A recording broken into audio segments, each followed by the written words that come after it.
Lightning એરેસ્ટરનું travelling wave સામે protection operation સમજાવો. તો અર્થિંગ સ્ક્રીન અને અર્થ વાયરનો ઉપયોગ કરીને ડાયરેક્ટ લાઇટનિંગ સ્ટ્રોક સામે રક્ષણ આપવામાં આવે છે અને ઇલેક્ટ્રોમેગ્નેટિક અને ઇલેક્ટ્રોસ્ટેટિક ઇફેક્ટના કારણે થતા વોલ્ટેજ પૂરતા પ્રમાણમાં ઓછા થઈ શકે છે, પરંતુ ટ્રાવેલિંગ વેવ સામે કોઈ રક્ષણ મળતું નથી.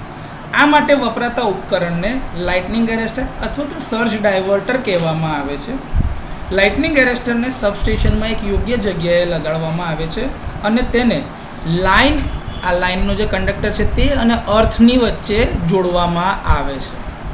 સામાન્ય સ્થિતિમાં એરગેપ વોલ્ટેજ માટે પૂરતો હોય છે, એટલે અહીંયા આગળ એરગેપ જે ઓપન છે એના લીધે આ વોલ્ટેજ જે છે એ ઓપન સર્કિટના વોલ્ટેજ મળે, પરંતુ ઓપન સર્કિટના કારણે કોઈ કરંટ વહેતો નથી.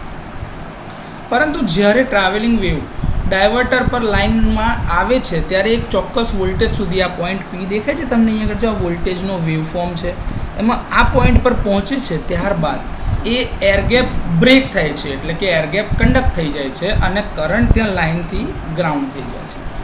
એ વખતે એ બેની વચમાં એક આર્ક ઉત્પન્ન થાય છે. તેથી ડાયવર્ટર ઓછો ઇમ્પિડન્સ પાથ આપે છે અને લાઇનના વધારાના ચાર્જ સીધા જ અર્થ થઈ જાય, એટલે કે ગ્રાઉન્ડ થઈ જાય છે.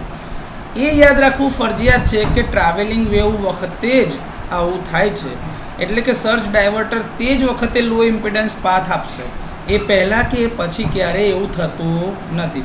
તો આ રીતે ટ્રાવેલિંગ વેવ સામે રક્ષણ આપવા માટે લાઇટનિંગ એરેસ્ટરનો ઉપયોગ થાય છે.